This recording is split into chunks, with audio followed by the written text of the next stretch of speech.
The first time my father ever called me an embarrassment, I was 8 years old. The last time he said it, I was standing in his backyard on Father's Day, holding an envelope that would change his life forever. And the worst part was, I had almost decided not to give it to him. I had almost turned around in the driveway, gone back to my car, and let him keep pretending he was the king of our family. But then he laughed at me in front of everyone. My aunts, my cousins, his golf friends, my younger brother, who had always been his favorite, and my mother, who looked down at her plate like she could not hear a word. My father raised his glass, smiled that polished smile he used in public, and said, "Everyone, let's give my daughter a little credit. At least she finally showed up with something in her hands. Too bad it's probably not a real gift." People laughed. Not everyone. But enough. My fingers tightened around the envelope. Inside it was not a greeting card. It was not a Father's Day letter. It was proof. And once my father opened it, he would never laugh at me again. My name is Emily Carter, and for 32 years, I believed my father hated me because I was not good enough, too quiet, too emotional, too ordinary, too much like my mother. That was his favorite insult. Whenever I disappointed him, he would shake his head and say, "You have your mother's weakness." My father, Richard Carter, was the kind of man everyone admired from a distance.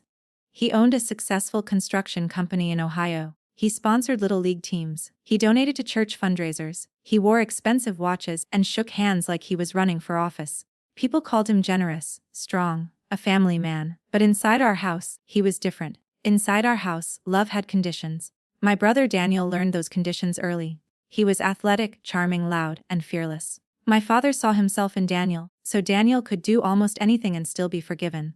I learned the opposite. If I brought home an A, my father asked why it was not an A+. If I cried, he told me tears were manipulation. If I spoke up, he called it disrespect. If I stayed quiet, he called me useless. So I became good at disappearing. At family dinners, I washed dishes before anyone asked. At parties, I stood near the kitchen doorway and smiled when spoken to. At holidays, I brought food, helped clean, and left before my father found a reason to ruin the evening. But that Father's Day was different, because 3 weeks earlier, I had received a phone call from a woman named Margaret Ellis. At first, I thought it was a scam. She said she had worked for my father's company for 26 years. She said she had something that belonged to me. Then she said 6 words that made the room spin around me. "Your father stole your inheritance, Emily." I remember sitting on the edge of my bed, still wearing my work clothes, one shoe on and one shoe off. I almost laughed because it sounded impossible. Inheritance. I did not have an inheritance. My grandmother, my father's mother, had died when I was 19. She was the only person in that family who ever made me feel loved without needing to earn it. Her name was Evelyn Carter. She smelled like vanilla soap and old books. She kept peppermints in her purse. She called me, "my brave girl," even when I did not feel brave at all. When she died, my father told us she had left everything to him. The house, the savings, the small lake cabin, her jewelry, everything. He said Grandma Evelyn believed he would handle things fairly. I was young and grieving, so I believed him. For 13 years I believed him. Then Margaret Ellis told me there had been a second will. A real will. One my father had hidden. According to Margaret, my grandmother had left the lake cabin to me. Not to my father, not to Daniel, to me. Margaret said my grandmother had known exactly what kind of man my father was. She had written a letter with the will. She had trusted the company attorney to file everything properly, but the attorney died suddenly 6 months after Grandma Evelyn passed, and somehow, the original documents disappeared. Somehow. That was the word Margaret used. But we both knew what she meant. My father had buried them. The only reason Margaret knew was because she had been asked to organize old company storage after my father announced he was retiring. Behind a locked cabinet in a warehouse office, she found a sealed folder with my grandmother's handwriting on it. For Emily. Margaret did not open it at first. She called my father. And the next day she was fired. After 26 years, no warning, no severance, no thank you. That was when she opened the folder. And that was when she called me. The envelope I brought to Father's Day contained copies of everything Margaret had found. The will, the letter, the property records, the lake cabin transfer documents that had never been filed, and one more thing. A copy of an old handwritten note from my grandmother. "Richard is not to control Emily's share. He will try. Do not let him." When I read that line for the first time, I cried so hard I could not breathe. Not because of the money. Not because of the cabin. Because after all those years, someone had seen it, someone had known. My grandmother had known, and she had tried to protect me. So when Father's Day came, I told myself I was not going for revenge. I was going for answers. That was a lie. Maybe I did want revenge. Maybe after 32 years of swallowing humiliation, I wanted to watch my father choke on the truth. My mother called me that morning. Her voice was soft, careful, like always. "Emily, your father is expecting everyone around noon." "I know," I said. "Are you coming?" I looked at the envelope on my kitchen table. "Yes." There was a pause. Then she said, "Please don't let him upset you today." I almost laughed. That was my mother's way of asking me not to react when he hurt me. Not to make things uncomfortable. Not to ruin the holiday. "I'll try," I said. But my voice sounded strange even to me. Before I left, I stood in front of my bathroom mirror for a long time. I wore a pale blue dress, simple earrings, and low heels. Nothing dramatic. Nothing that looked like war. But my hands were shaking as I picked up the envelope. On the front, I had written only 2 words. For Dad. When I pulled into my parents' neighborhood, I could already hear music from the backyard. My father loved an audience. Every Father's Day he hosted a barbecue like it was a royal event. He stood by the grill, beer in hand, telling the same stories about sacrifice and hard work while everyone praised him for being a good provider. The driveway was full, so I parked on the street. Daniel's black SUV was in the best spot, of course. As I walked up the path, I saw my brother through the side gate. He was laughing with 2 of my father's friends, wearing sunglasses and a watch I knew my father had bought him. Daniel saw me and lifted his chin. He called. "You made it?" He sounded surprised. I smiled. "Happy Father's Day." He looked at the envelope in my hand. "That the gift?" "Something like that." He smirked. "Brave. Dad's been in a mood." Of course he had. My father was always in a mood when I was coming. I stepped into the backyard. Red, white, and blue paper plates sat on the tables. The grill smoked near the patio. Kids ran through the grass with water balloons. My mother moved between guests with a tray of lemonade, smiling too hard. And there he was, Richard Carter. My father. He stood near the grill wearing a white polo shirt, tan shorts, and the gold watch he only wore when he wanted people to notice success. He was laughing when I walked in. Then he saw me. The laugh faded for half a second. Only half a second. Then the public smile returned. "Well, look who decided to join the family." A few people turned. My stomach tightened. "Happy Father's Day, Dad," I said. I walked over and held out the envelope. He did not take it. Instead he looked me up and down. "You're late?" I checked my phone. "It's 12:10. He smiled at the others. "See, always has an excuse." My cousin Rachel gave me an apologetic look. Daniel pretended to check his drink. My mother froze near the patio door. I kept the envelope out. "I brought you something." That was when my father raised his voice. "Everyone, Emily brought me something." The backyard quieted. I felt heat crawl up my neck. He finally took the envelope, but he held it between 2 fingers like it was dirty. "What is it?" he asked. "A bill you need help paying." A few people chuckled. I said nothing. He turned the envelope over. "No card. No ribbon. Emily Sweetheart, presentation matters." Sweetheart. He only called me that when he wanted the insult to sound pretty. "I think you should open it," I said. Something in my voice made his eyes narrow, but only for a moment. Then he laughed again. "Should I be nervous?" I looked straight at him. Yes. The word landed harder than I expected. For the first time all afternoon, my father stopped smiling. Then Daniel stepped in. "Come on, Em. It's Father's Day. Don't be weird." I turned toward him. "I'm not being weird." My father tapped the envelope against his palm. "You hear that? She's not being weird. She's just being dramatic. There's a difference." More laughter. My mother whispered, "Richard?" He ignored her. Then he lifted his glass and said the words that broke the last piece of patience I had left. "Everyone, let's give my daughter a little credit.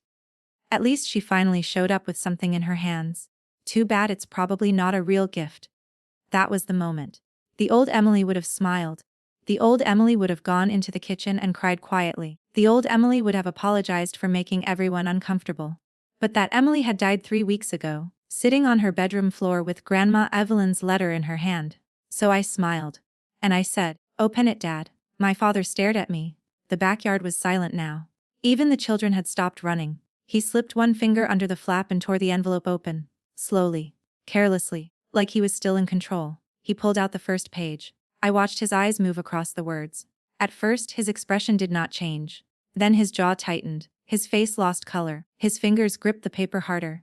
Daniel leaned closer. "What is it?" My father did not answer. He flipped to the second page. Then the third. Then he saw the copy of my grandmother's handwritten note. Richard is not to control Emily's share. He will try. Do not let him. His mouth opened. No sound came out. For one perfect second, the man who had made me feel small my entire life looked absolutely terrified. Then he screamed, not at me, not at Daniel, not at my mother, at the paper. Where did you get this? The whole backyard froze. I looked at him and said, from someone you should not have fired. His eyes snapped to mine. And right then, I knew. Everything Margaret had told me was true. My father had not just stolen a cabin, he had stolen my grandmother's last wish. He had stolen 13 years of truth. And he had done it smiling. But what I did not know yet was that the envelope was only the beginning, because by the end of that week, I would learn my father had hidden much more than a will. He had hidden a bank account, a second property, a police report, and the real reason my mother had stayed silent all those years. But in that backyard, on Father's Day, all I knew was this. My father was finally scared. And for the first time in my life, I was not. For a few seconds after my father screamed, nobody moved. Not Daniel, not my mother, not my cousins or my father's friends or the children who had gone still with half-filled water balloons in their hands. The whole backyard seemed to hold its breath with me. My father looked down at the papers again, like he was hoping the words would rearrange themselves into something harmless. They did not. His face had gone from red to white in less than 10 seconds. The hand holding the documents shook once, just enough for me to notice. If I had not spent my whole life studying his moods, I might have missed it, but I didn't miss it. Richard Carter was afraid, and he was trying very hard not to let anyone see it. He crumpled the top page in his fist, then caught himself and flattened it again. His eyes darted around the backyard, taking inventory of witnesses. That was my father's first instinct in any crisis. Not truth, not guilt, not damage, but optics. Who saw, who heard, who could still be controlled? He lowered his voice, but not enough. Where did you get this? I folded my arms and made myself stand still. I already told you. From someone you shouldn't have fired. My father's nostrils flared. We are not discussing company business in front of guests. It stopped being company business when you stole from me. The silence after that felt physical. Like the air had turned solid. Daniel stepped forward so quickly he nearly bumped into my father's shoulder. Emily, what the hell are you talking about? I looked at my brother, really looked at him, and for the first time I saw something I had never allowed myself to see before. Fear. Not the same fear my father had. Daniel's was thinner, more confused, but it was there. His eyes kept flicking from the papers to our father's face, like he was trying to understand whether this was a family fight or a disaster that might splash onto him too. My father found his voice first. This is garbage, he snapped. A forged copy of old paperwork that means absolutely nothing. I let out a short laugh. That's interesting, because 30 seconds ago you looked like you'd seen a ghost. My Aunt Linda gasped softly. She had always hated confrontation, especially when it involved my father. She was one of those women who spent her whole life smoothing over the messes men made, then calling it loyalty. Emily, my mother whispered, finally setting the lemonade tray down on the table beside her. Please. That word again. Please. Not please stop him. Not please tell the truth. Just please make it easier for everyone else. I turned to her. Did you know? The question slipped out before I could stop it. My mother froze. She was still holding one empty glass in her hand, and I watched her fingers tighten around it. Her mouth parted, then closed. She looked at my father before she looked back at me. That was answer enough. My stomach dropped, not because I was surprised, because I had spent years pretending I would be surprised if it turned out she knew more than she ever admitted. My father cut in sharply. This is not the place for this conversation. You're right, I said. It should have happened 13 years ago. He took one step toward me. Give me the rest of the papers. No. His voice dropped into that dangerous quiet tone I knew too well from childhood, the one that came right before a slammed door, or a shattered glass, or a week of silence that somehow felt louder than shouting. Emily. No. I repeated. You don't get to take them from me again. Again. That word landed. My father's face hardened. Daniel looked at him, then at me, then back at him. Dad. Daniel said slowly, what is she talking about? Nothing. My father said. I almost laughed at that. Nothing. My entire childhood could have been summarized with that one word. Nothing happened. Nothing was wrong. Nothing was unfair. Nothing to see here. I reached into my purse and pulled out a second envelope, the one with the extra copies. That was the moment my father actually lost control. Emily, don't you dare. I stepped around him and held the papers out to Daniel. My brother hesitated. What is this? Read it. My father lunged for the envelope, but Daniel caught it first out of reflex, like they were playing some stupid game in the backyard. For half a second they both had a hand on it, father and son, pulling in opposite directions. Then Daniel yanked it free and stepped back. Jesus, Dad. That was all he said, but the look on his face made my father let go. My mother moved toward them, hands trembling. Daniel, don't. Mom, stop, he said. I had never heard him use that tone with her, not once in my life. He unfolded the pages. I watched his eyes skim the will, then slow down. I watched him reach the letter from my grandmother, and stop breathing for a second. He read the handwritten note last, and the color drained from his face, almost as quickly as it had from my father's. He looked up at me. This says Grandma left the cabin to you. Les. He turned to my father. Is that true? My father gave him a look I recognized instantly. It was the same look he used on contractors, employees, and anyone else who got in the way, a stare meant to intimidate, to signal that the question itself was offensive. But Daniel didn't back down. He said again, louder this time. Is it true? My father inhaled through his nose and squared his shoulders. When he spoke, his voice was calm again, almost bored. That was the scary part about him. He could put his mask back on in seconds. Your grandmother was old and confused near the end, he said. There were drafts of documents, conversations, ideas, nothing final. Emily is being manipulated by a disgruntled ex-employee who probably forged half of this because she wanted money. It was a good lie, smooth, simple, delivered with confidence. If I hadn't already spent 3 weeks verifying every page in that envelope, maybe it would have worked on me too. Daniel looked uncertain for a second, and my father saw it. Of course he did. He moved in immediately. Think about it, he said, addressing everyone now. Does this make any sense? Why would my own mother cut me out of property I maintained for years? Why would she leave a lake cabin to a 19-year-old girl in college? Because she knew exactly who you were, I thought. But before I could answer, my cousin Rachel spoke. Maybe because Emily was the one who actually spent time with her. Every head turned. Rachel almost never challenged anyone, especially not my father. She stood near the picnic table, holding a paper plate against her chest like a shield. Her cheeks were red but her eyes were steady. She practically lived with Aunt Evelyn that last summer. Rachel said. I remember because I was there all the time too. Emily was the one driving her to doctor appointments and bringing groceries. My father gave Rachel a cold smile. That's very sweet, Rachel, but you were a teenager. You don't know what you're talking about. No, she said quietly. I think I do. That was the first crack. Not in the story. In the room. For years my father had controlled every family gathering with the same method: speak first, speak loudest, and make everyone else feel stupid for questioning him. It worked because no one wanted the fight, no one wanted to be the next target. But now there were documents in his hand, witnesses in the yard, and just enough doubt spreading through the crowd to make people shift uncomfortably. My Aunt Linda crossed her arms. One of my father's golf buddies took a slow step away from the grill. Even my mother looked like she wanted to disappear. My father noticed all of it. He smiled again, but the smile was too sharp. All right, he said. Since my daughter has decided to turn Father's Day into theater, we're done here. Everyone can go back to eating.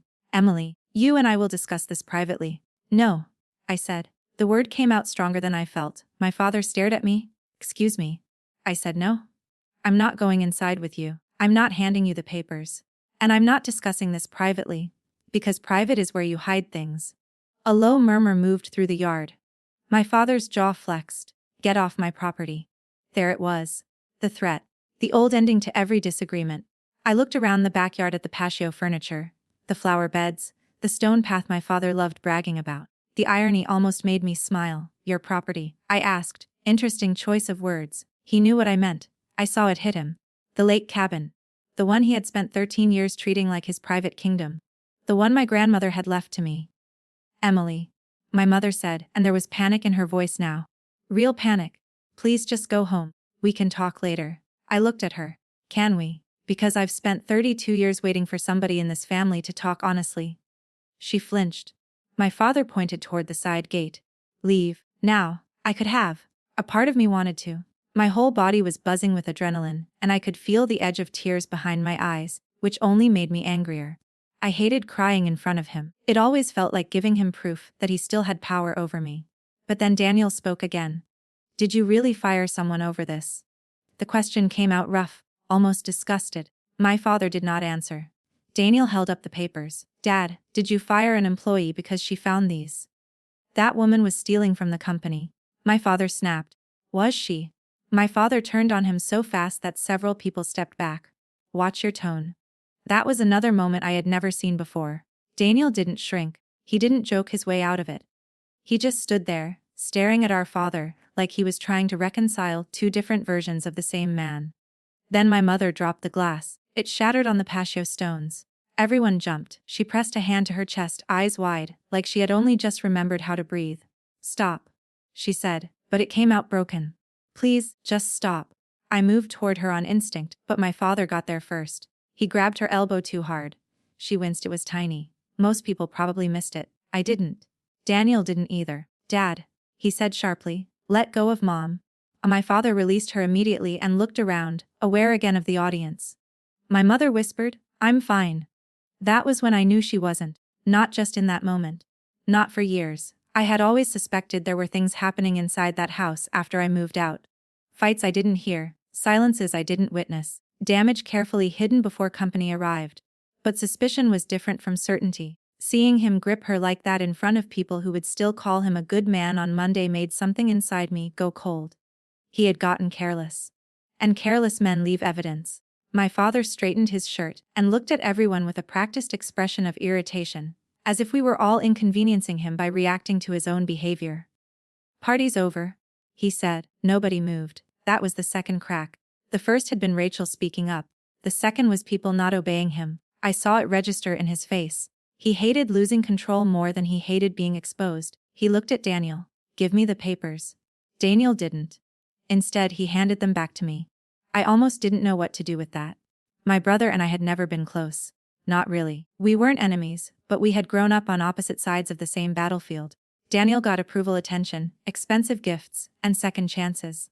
I got criticism, silence, and lectures about gratitude, and yet there he was, putting the envelope back in my hands like he had chosen a side. Maybe not my side, but definitely not our father's. I'm leaving, I said. My father let out a bitter laugh. Good. I met his eyes. But I'm not done. For the first time since I had arrived, I saw something ugly and unguarded rise in his face. Not anger, not embarrassment, hatred. Pure, old hatred. You always were your mother's daughter, he said. I should explain something about that sentence. In my father's mouth, it was never just an observation. It was a verdict. A reminder that in his mind, weakness was inherited, and I had inherited all of it. Every time he said it, I was supposed to hear all the things he didn't bother saying out loud. Too soft. Too sentimental. Too NADV. Too female. Too easy to control. But this time, something clicked. Because when he said it, my mother looked up with such naked fear that I felt the words differently. Not as an insult to me. As a warning to her. I didn't understand it yet. Not fully, but I felt it. And once I felt it, I couldn't unfeel it. I looked at my mother and said, come with me. The whole yard went still again. My mother blinked. What? Come with me? I repeated. Right now. My father laughed like I had told a joke. Don't be ridiculous. I ignored him. Mom. As she looked between us, terrified. Emily? Not today. Then when? She opened her mouth, but no words came. My father stepped between us. You need to leave. I met his stare. Move. He didn't. For one awful second, I thought he might actually put his hands on me in front of everyone. Maybe he thought about it too, because his fingers flexed at his sides, and then curled into fists. Daniel moved closer. Not enough to be obvious. Just enough. I noticed. So did my father, and that changed the math. He took a slow step back. Take your little performance somewhere else, he said. I looked at my mother one last time. Call me, I said quietly. Tonight. She gave the smallest nod. So small that if I had blinked, I might have missed it. Then I turned and walked toward the gate. My heart was hammering so hard I could feel it in my throat. I was halfway down the side path when Daniel called after me. Emily. I turned. He had followed me out of the backyard and onto the driveway. Without the crowd around him, he looked younger somehow. Less polished. Less certain. What else is in there? He asked. In the envelope. He nodded. Enough to prove the cabin should have been mine. That's not what I mean. I studied him for a second. Then what do you mean? He shoved his hands into his pockets and glanced back toward the gate, like he was checking whether our father could hear us. You said this started with someone Dad fired. You also said he stole from you. He lowered his voice. Do you think that's all he's done? There it was.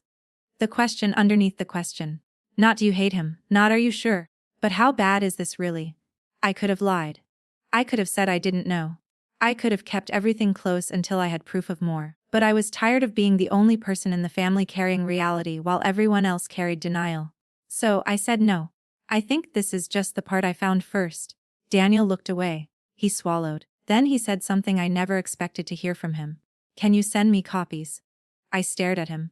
You believe me? He laughed once, but there was no humor in it. I believe Dad looked like he was about to throw up. I've never seen that before. He rubbed a hand over his mouth. And I believe Mom looked like she's been scared for a long time. That landed harder than I expected. Because if Daniel had noticed, then he had been noticing things for a while. Maybe not enough to act, maybe not enough to confront, but enough to know something was wrong. I pulled out my phone. Give me your email. He did. As I typed it in, he shifted his weight and asked, Who's Margaret? The woman who found the file. Can I talk to her? Maybe. If she agrees. Daniel nodded. I hit send. Check your inbox. He looked at his phone almost immediately, like a teenager waiting for test results. When he saw the attachment, his face tightened. Jesus. He muttered. Yeah. He looked up at me. If this is real? It is. He nodded once. If it's real, he won't let it go. I almost smiled, but there was nothing funny in either of us. I know. Then I got in my car and left. I made it 3 blocks before I had to pull over. My hands were shaking so badly I could barely unbuckle my seatbelt. I parked in front of a closed dry cleaner and just sat there with my forehead against the steering wheel, trying not to come apart. It wasn't the confrontation. It wasn't even the look on my father's face. It was my mother. The way she had flinched when he grabbed her. The way she had looked at me when I asked if she knew. The way she had nodded, barely, when I told her to call me. All afternoon I had been focused on the will, the cabin, the theft. I had come for one truth, and now I was driving away with the shape of a much uglier one, sitting beside me in the passenger seat. What if my mother had known because she'd been forced to know? What if she'd stayed silent because silence was the only way to survive him? And if that was true, then what else had she buried to keep the family standing? I sat there for 10 minutes before my phone buzzed. Daniel, I almost didn't answer, but I did. What? I just read Grandma's letter. His voice sounded strange. Flat. I closed my eyes. Okay. She wrote that she was worried Dad would isolate you from the family if she left you anything. A laugh caught in my throat. Looks like she knew him. Daniel was quiet for a moment. Then he said, Emily, there's a line in here about Mom. I sat up straighter. What line? He read it slowly, as if saying it out loud made it more dangerous. Watch over your mother when I'm gone. Richard has become cruel in ways she will hide. The world seemed to tilt. I gripped the phone harder. Read that again. He did. Every word landed like a stone. Cruel in ways she will hide. Not might become. Not could become. Had become. My grandmother had known. She had known before she died. How much of the letter have you read? I asked. All of it. There's more. My pulse kicked harder. What more? She says she put copies of financial records somewhere safe. She says if anything ever happened to her attorney before the will was filed, the records would show the pattern. I sat up so fast I hit my knee on the steering column. What records? I don't know. She doesn't say, just that she hid them somewhere Richard would never think to look. I stared out the windshield at nothing. A pattern, not one theft. A pattern. Send me a photo of that page, I said. I already did. A second later, my phone chimed. I opened the text. There it was, in my grandmother's neat slanted handwriting. If Richard interferes with this will, look for the records. They will show the pattern. Emily must know the truth, and Helen must be protected, whether she asks for it or not. Helen, my mother. I read the sentence 3 times. Then a fourth. What does pattern mean? Daniel asked. I swallowed. I think it means this isn't about a cabin. No kidding. I looked in the rearview mirror, half expecting my father's truck to be there. It wasn't. But the feeling didn't leave. Daniel, I said, has Mom ever told you anything? About Dad? About money? Fights? Anything? No, nothing.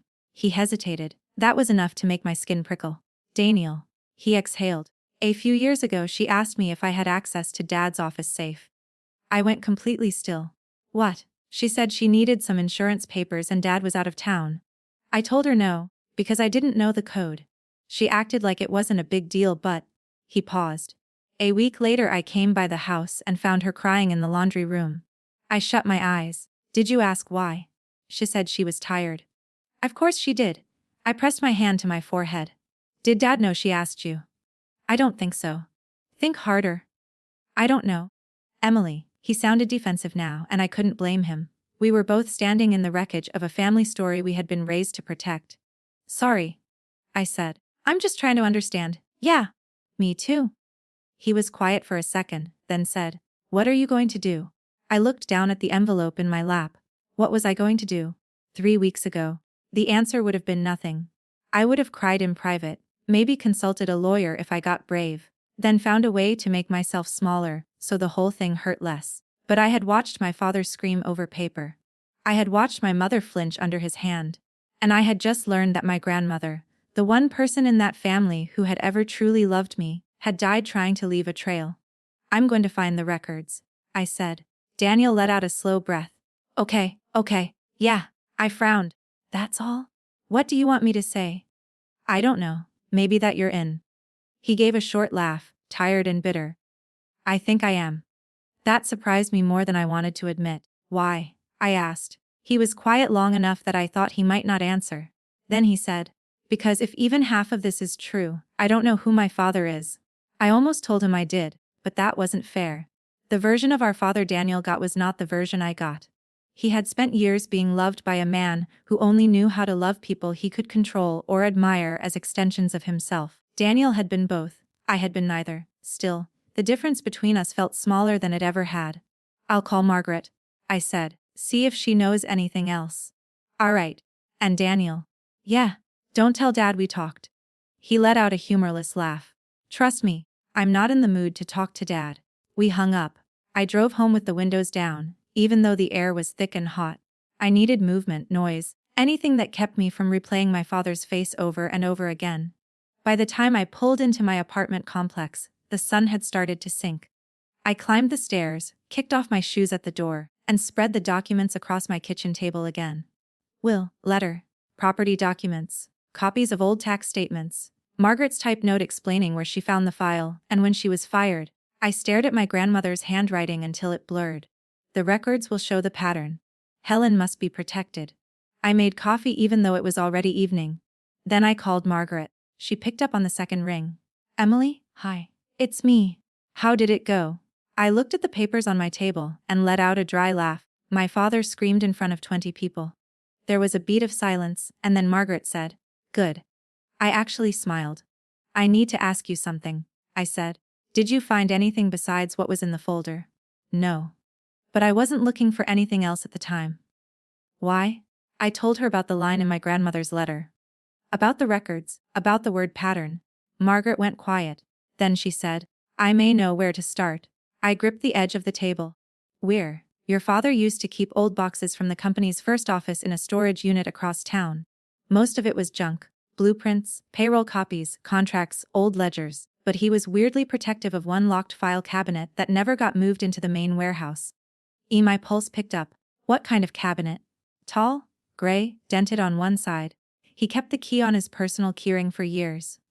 I always thought it was odd because the cabinet wasn't company property. It had belonged to the attorney who handled your grandmother's estate.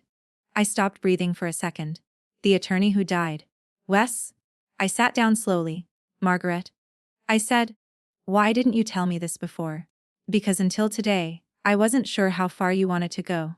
Finding a hidden will is one thing. Digging through 20 years of financial records and family secrets is another. She was right, and I knew it. 3 weeks ago, I might have thanked her for the cabin papers and left the rest buried, but after Father's Day, buried was no longer an option. Do you know where the storage unit is? I asked. I know the facility. I don't know if your father still rents the same unit number. That's enough. Margaret hesitated. Emily, if you do this, do not go alone. I thought of Daniel. I won't. She exhaled. Then write this down. I grabbed a pen. As she gave me the address, I had the strange, unmistakable feeling that my life had just split into 2 parts. Everything before that phone call. And everything after it. Because I was no longer just the daughter my father humiliated for sport. I was the person following the trail he thought he buried. And somewhere in a storage unit across town, inside a dented gray cabinet that used to belong to a dead attorney, there might be proof that my father had built his whole perfect life on lies. But I still didn't know the worst part. I didn't know that before the week was over, I would find a police report with my mother's name on it. I didn't know that my father had been moving money for years through an account nobody in the family had ever heard of, and I definitely didn't know that someone had already broken into that storage unit once, looking for the same records I was about to chase. I found that out the next morning, at 6:42 a.m., when my phone rang and my mother whispered 4 words that made my blood run cold. "He knows I called. He knows I called." My mother's voice was barely a whisper. For a second, I thought I was still dreaming. My phone said 60:14 m, and the room was still gray with early morning light. I pushed myself upright in bed so fast I tangled the sheet around my legs. "Mom," I said. "What happened?" She was breathing too hard, not crying exactly, worse than crying. The kind of breath people take when they're trying to stay quiet in a house where they are not safe to make noise. "I can't talk long," she said. "He's in the shower." I was fully awake now. "Are you okay?" There was a pause. "No," she said. The honesty of it hit me harder than if she had started sobbing. I swung my legs off the bed and stood. "Tell me what happened." "He saw my phone bill online. He asked who I called after you left yesterday." Her voice shook. "I told him it was Rachel. And he knew I was lying." My stomach turned cold. "Did he hurt you?" Silence. I closed my eyes. "Mom." He threw the kitchen chair, she whispered. Not at me, just across the room. That was somehow worse. I knew that move. My father loved violence with plausible deniability, not a punch. Not always. Sometimes a slammed fist into the wall beside your head. Sometimes a plate thrown past your shoulder.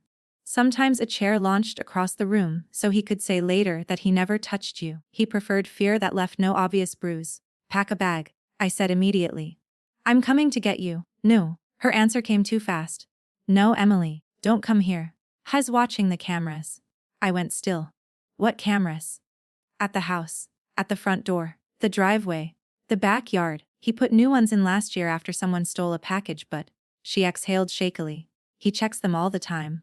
Of course he did. A package. That would have been the excuse. Safety, security, protection.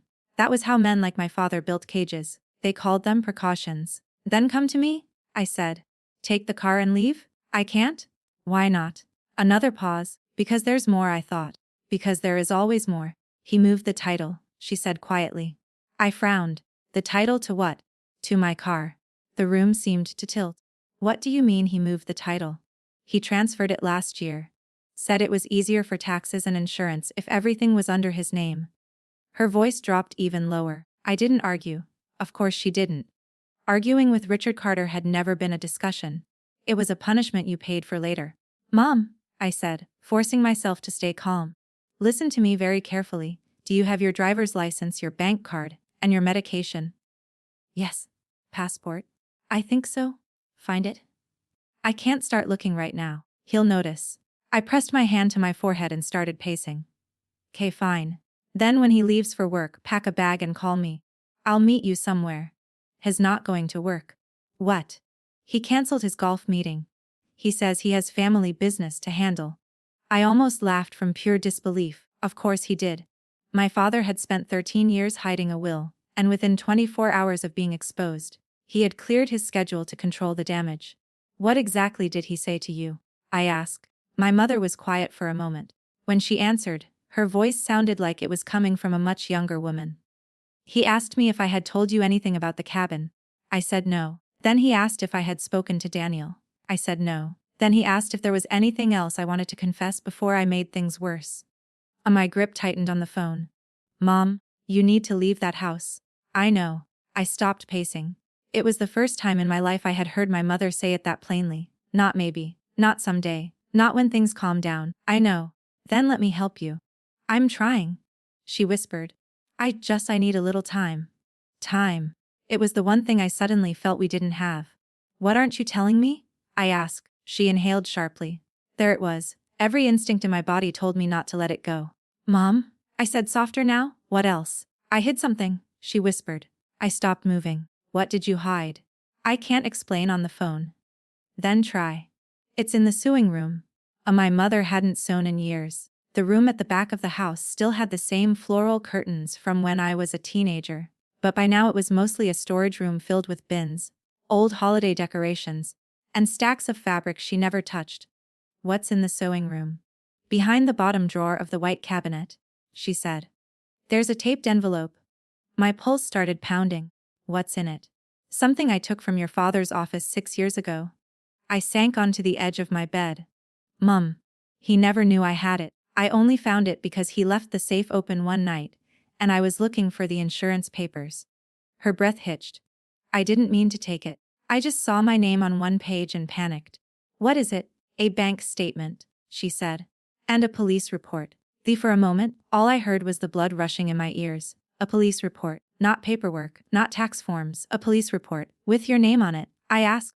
Wes. Why? I'll tell you in person. I shut my eyes and counted to 3 because I wanted to scream and knew it wouldn't help. Mom, listen to me. If he knows you called me, and he's staying home, and there's a police report hidden in that house, then I am not waiting around for him to decide what to do next. I know. Then let me come get you. No. Not yet. Her voice cracked. If you come here now, he'll know something's wrong. He'll make a scene. And if he thinks I've told you everything, he'll go looking for the envelope. Les. I stood up again and stared out my bedroom window at the parking lot below. A man was walking a golden retriever past the dumpsters like it was any normal Monday morning in America. I had the absurd urge to run outside and stop him and say, "You have no idea how close normal life always is to disaster." "Okay," I said finally. "Then tell me what you need me to do." "I need you to find out what's in that storage unit before he gets there first." I blinked. "How do you know about the storage unit?" Another pause. "Because I heard him on the phone last night," she said. "He told someone to meet him there if the cabinet was still intact." Still intact. My skin went cold. What does that mean? I don't know. No, she did know. Maybe not everything, but enough to be terrified of the answer. Mom, who was he talking to? I couldn't tell. A man. That narrowed it down to half the city. Did he say when? Today. Before noon. I checked the clock. 60:21. Okay, I said. Then I'm going now. Emily. I'm not going inside alone. I'll take Daniel. There was silence on the line, and for a second I thought the call had dropped. Then my mother said, very quietly, "Don't trust your brother with everything." I froze. "What?" "I'm not saying he's like your father," she said quickly. "He's not. But Richard has spent Daniel's whole life teaching him how to look away when things get uncomfortable. Don't forget that." It was such a brutally honest thing for her to say that it took me a second to process it. "Did Daniel know any of this?" I asked. "No. Not the way I did." The way I did, that phrase lodged itself in my chest. Not if I did. Not maybe. I looked at the clock again. "I have to go." "I know. Call me the second he leaves the house." "I don't care what time it is." "I will." "And Mom." "Yes. If he touches you, if he threatens you, if you get even a chance to walk out the front door, you call me and I'll come get you. I don't care if he's watching the cameras." She was quiet for a moment. Then she said, "You sound like your grandmother?" I almost lost it right there. But before I could answer, she whispered, "I love you," and hung up. I stood in the middle of my bedroom with the phone still pressed to my ear long after the line went dead. "I love you." My mother had said those words to me before, of course. Birthdays, Christmas cards. The end of phone calls when everything was normal enough to pretend. But this was different. This sounded like a woman trying to send something through a locked door before it slammed shut. I got dressed in under 4 minutes. Jeans, sneakers, black t-shirt, hair pulled into a knot. I shoved my laptop, charger, a notebook, and the envelope from yesterday into a tote bag. Then I called Daniel. He answered on the third ring, voice thick with sleep. "What? Get up, we're going to the storage unit." That woke him up. "What storage unit?" "The one Dad's trying to reach before us." Silence. Then, "I'm sorry." "What?" I gave him the shortest version I could while brushing my teeth with one hand and hunting for my car keys with the other. By the time I got to the part about the police report, he sounded fully awake. "Mom told you that?" "Yes, why didn't she tell me?" I almost snapped back something unfair but stopped myself. "Because she called me first." He exhaled hard. "Okay, fine, text me the address. I'll meet you there." 30 minutes. Make it 40. 30. Emily. 30. He hung up on me. I took that as agreement.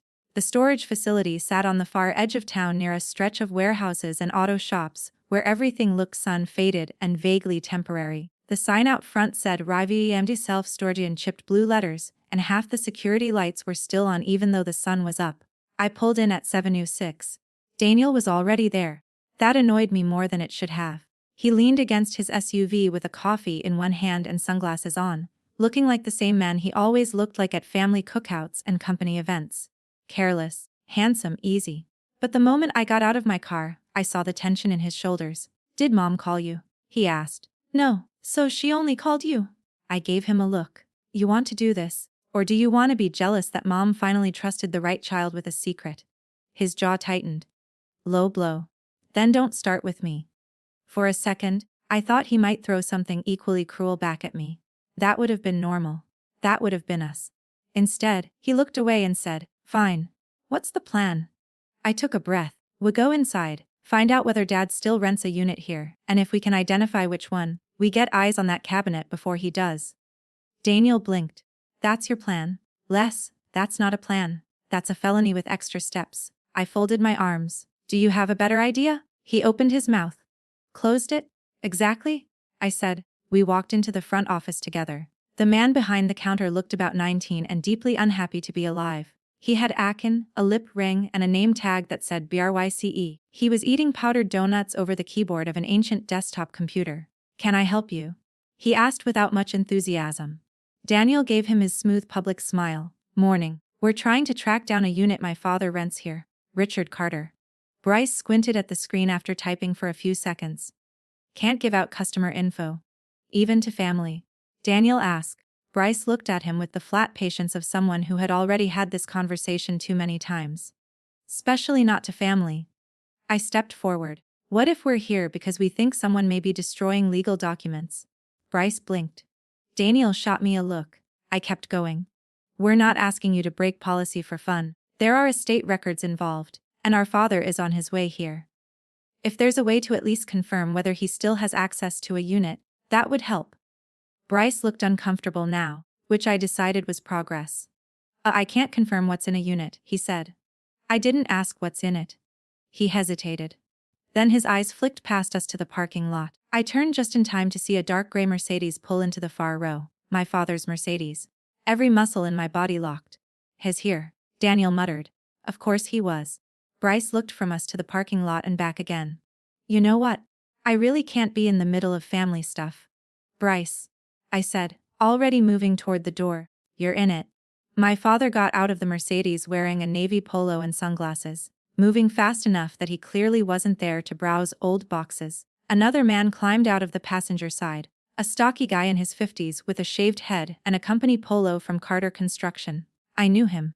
Tom Baines. He had worked for my father for years, mostly handling site operations and special projects, which in my father's world could mean anything from building permits to quiet cash jobs. Daniel recognized him too. "What the hell is Tom doing here?" "Helping bury something, probably." We slipped out of the office just as my father and Tom headed down the first row of outdoor units. "Stay back," I said. Daniel looked at me like I had lost my mind. "They're 40 yards away."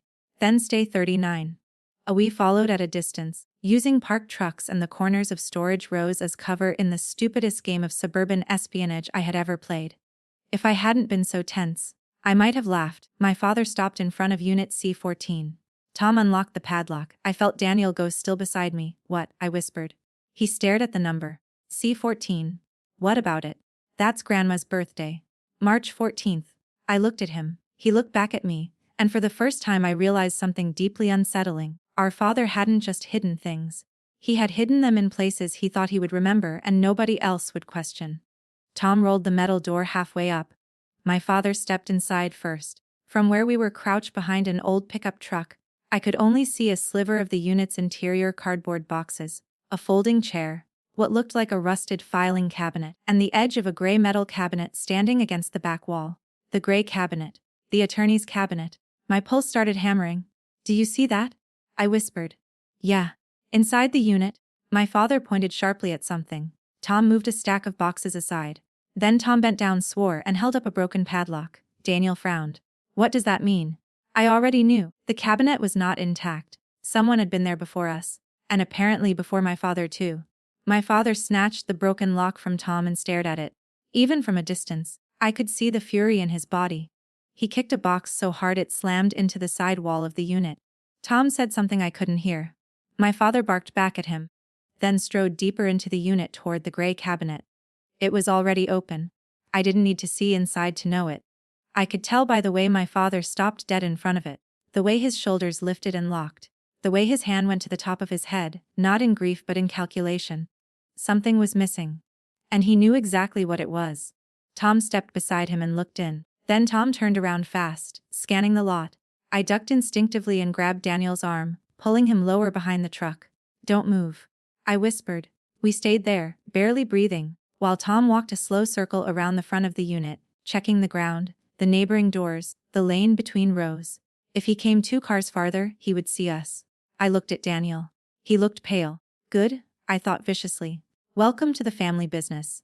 Tom stopped near the truck in front of us, lit a cigarette, and turned back toward the unit. My father came out a second later holding a folder, so tightly the cardboard edges were bending under his fingers. Not everything had been taken. Just enough. Tom said something to him. My father shook his head. Then he pulled out his phone and made a call. I couldn't hear the first part, but when he turned slightly, his voice carried. "No, listen to me carefully," he said. "If Helen left the house, I want to know now." My heart dropped. My mother. He wasn't just panicking about the storage unit. He was panicking about her. "She hasn't." He snapped into the phone. "Then keep eyes on the driveway." Keep eyes on the driveway. I stared at Daniel, who had gone just as still as I felt. Cameras, I thought. Maybe not just cameras. Maybe a neighbor. Maybe an employee. Maybe someone paid to watch. My father ended the call and turned back to Tom. "If she took it, I want proof." "Took what?" "The envelope. The records. The police report." I leaned forward just enough to hear Tom say. "And if it was the daughter?" My father laughed once, cold and ugly. "Then she has no idea what she's holding." My skin prickled. The daughter. Not Emily. Not my daughter. Just the daughter, like I was a problem in a legal file. Tom nodded toward the gray cabinet. "You still want me to clear the rest?" My father looked back into the unit. "Not yet. I need to know what's gone." Then he lowered his voice, but not enough. "If the police report is missing, we have a bigger problem." I stopped breathing. The police report. It had been here. At some point, the police report with my mother's name on it had been in that gray cabinet. Daniel looked at me, eyes wide. He had heard it too. My father rubbed his mouth with one hand, thinking. Then he said the words that changed everything. "Check the lake house." Not cabin, not property, lake house. My grandmother's cabin had become his lake house years ago, in language if not law. Tom frowned. "Today, Les, today. What am I looking for?" My father's answer came out flat. "The blue tackle box in the crawl space. If it's empty, call me before you touch anything." I felt the blood rush in my ears so loudly I almost missed the rest. "And Tom. If Emily shows up there before we do, keep her there." Tom stared at him. Maybe he was waiting for more instructions. Maybe he was deciding whether he wanted to know exactly what "keep her there" meant. My father didn't clarify. He didn't need to. I grabbed Daniel's wrist. "We're leaving," I whispered. He didn't argue. We moved fast and low between the rows, back toward the office, then around the corner to the parking lot. My heart was pounding so hard I could feel it in my teeth. Once we were behind our cars, Daniel turned to me. "What the hell was that?" "I don't know yet." "That's not an answer. It's the only one I have." He raked both hands through his hair. "There was a police report at the storage unit about Mom, and Dad thinks she took something. And now he wants Tom at the cabin before us. Les. And he told someone to keep eyes on the driveway. Les. And apparently if you show up at the cabin, he wants Tom to keep you there." I looked at him. Also yes. Daniel stared at me for a second, then let out a sharp, disbelieving laugh. "Great. Fantastic. This is great." I almost told him to pull himself together, but honestly, I was one bad sentence away from doing the exact same thing. Instead I said, "We need to split up." His head snapped toward me. "Absolutely not. We don't have time." "Emily." "No." You heard him. "Tom's going to the cabin.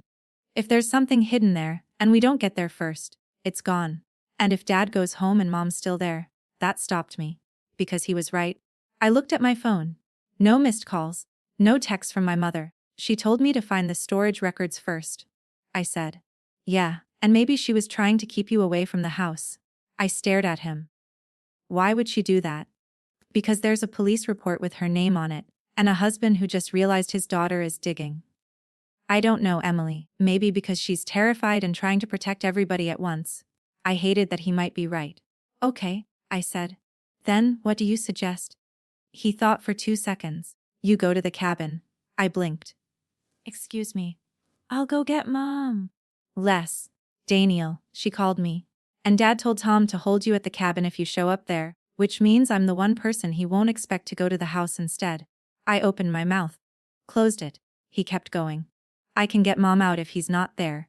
If he is there, I can still get eyes on the sewing room and see if the envelope's where she said. I hated every part of this plan. Mostly because it made sense. You are not confronting him alone, I said. I'm not planning to. If Dad's home, I'll improvise. That is not reassuring. He gave me a grim little smile. It's not supposed to be. I looked at the storage rows, then back toward the office where Bryce was probably pretending none of us existed. Somewhere behind those metal doors sat a half-empty cabinet that used to belong to a dead attorney. Somewhere across town, my mother was trapped in a house with a man who had spent the last 24 hours losing control. And somewhere at the lake cabin, in a blue tackle box hidden in a crawl space, there might be the rest of my grandmother's trail. I made the decision because there wasn't time not to. Fine, I said. You go to the house. You get Mom and the envelope. I go to the cabin. Daniel nodded. If anything feels wrong, you leave, I said. I mean it. Same to you. I pulled my keys out of my pocket, then stopped. One more thing. What? If you find the police report before I do, take a photo of every page before you move it. He stared at me. How do you know to think like that? I almost said, because I'm tired of losing. Instead I said, Grandma. For a second, something softened in his face. Then it was gone. We got into our cars without another word. I drove north toward the lake with both hands tight on the wheel, and my father's voice replaying in my head. If the police report is missing, we have a bigger problem. The blue tackle box in the crawl space. If Emily shows up there before we do, keep her there.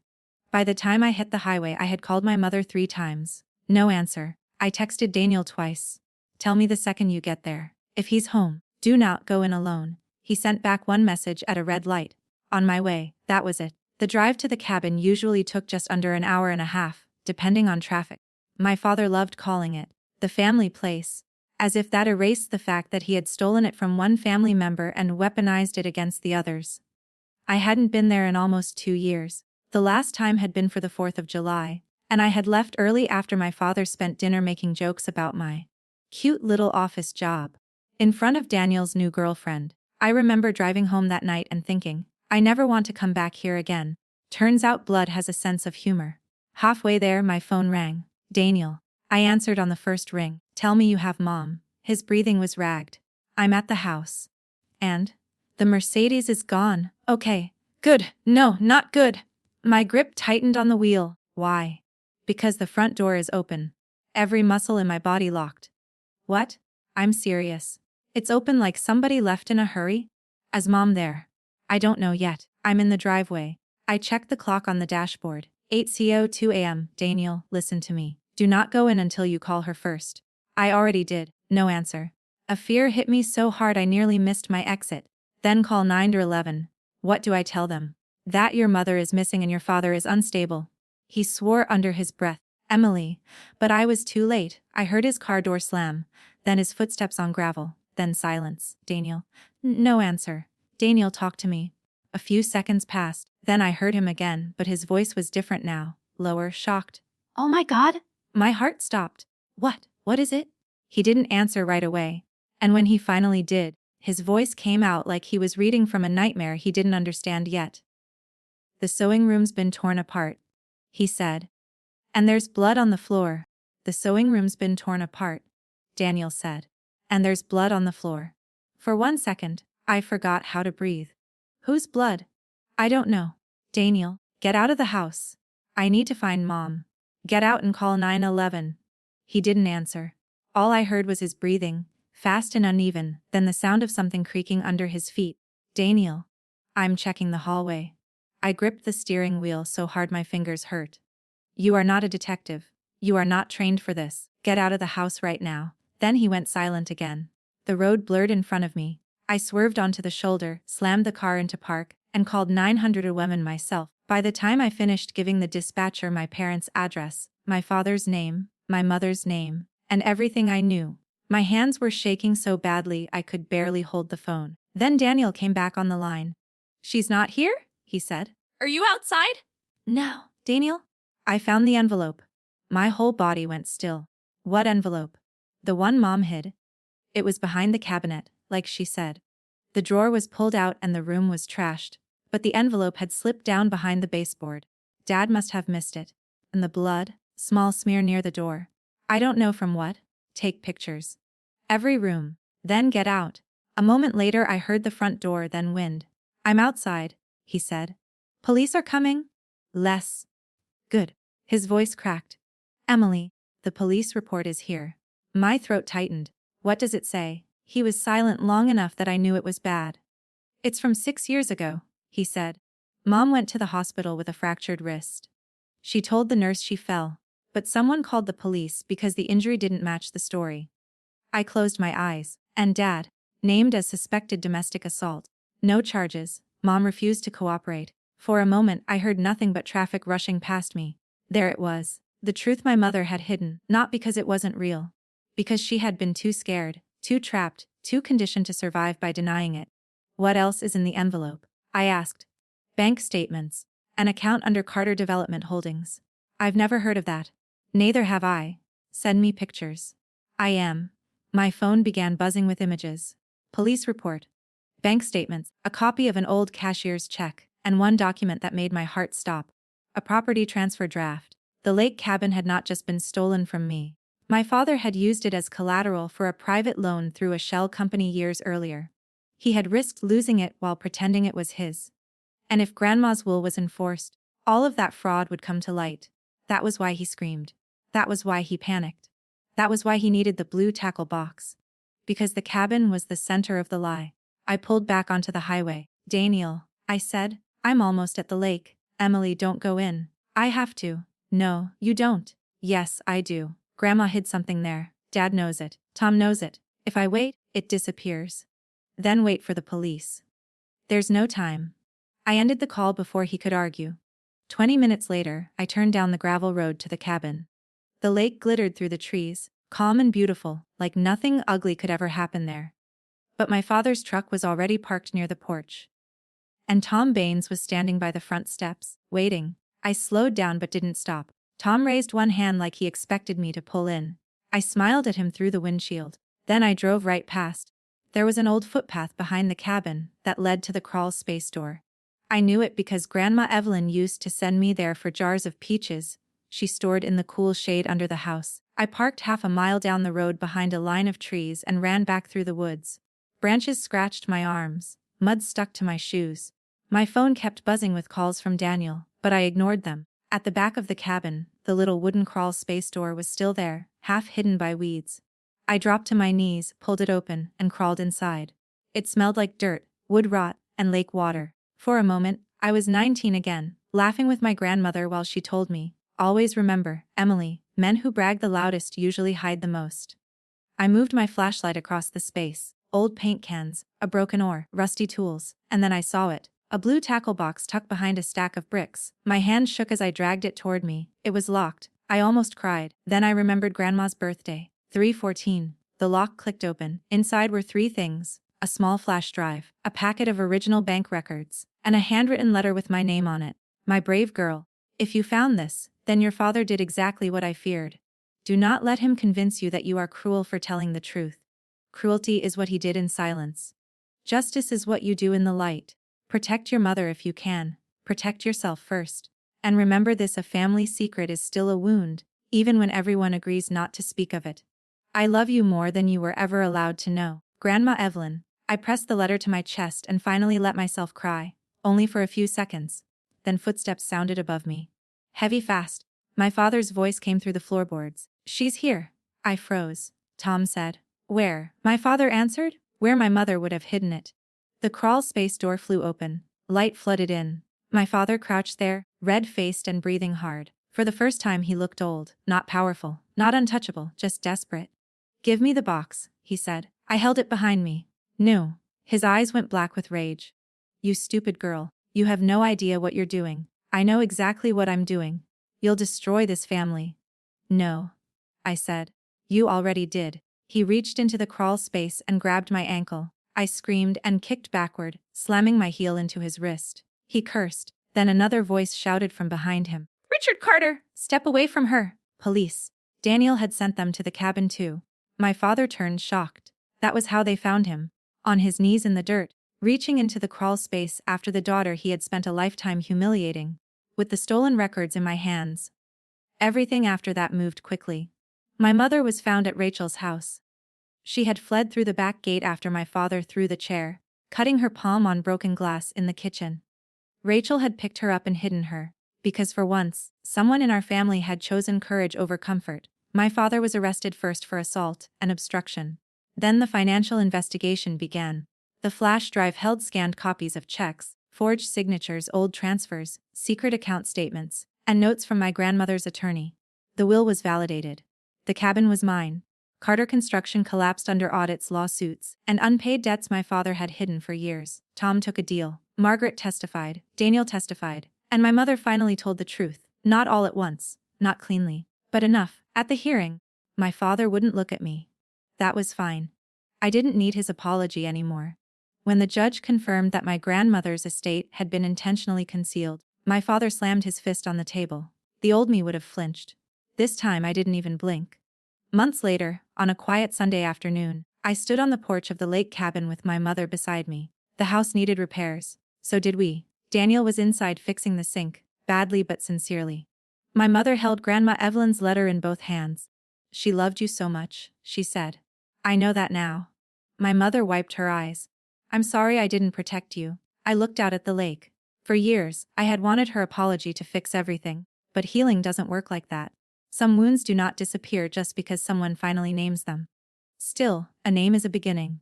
I'm sorry you weren't protected either, I said. She cried then. So did I. Not because everything was perfect.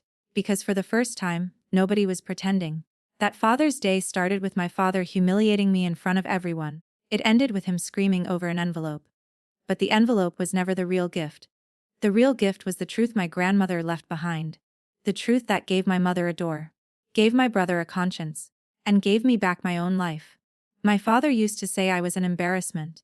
Now, when people ask what happened to Richard Carter, they lower their voices and say he lost everything because of one envelope, but that's not true. He lost everything because he thought silence belonged to him. And he forgot one thing. Even a buried truth has roots. And sooner or later it breaks through. Thank you for watching. Don't forget to subscribe for more.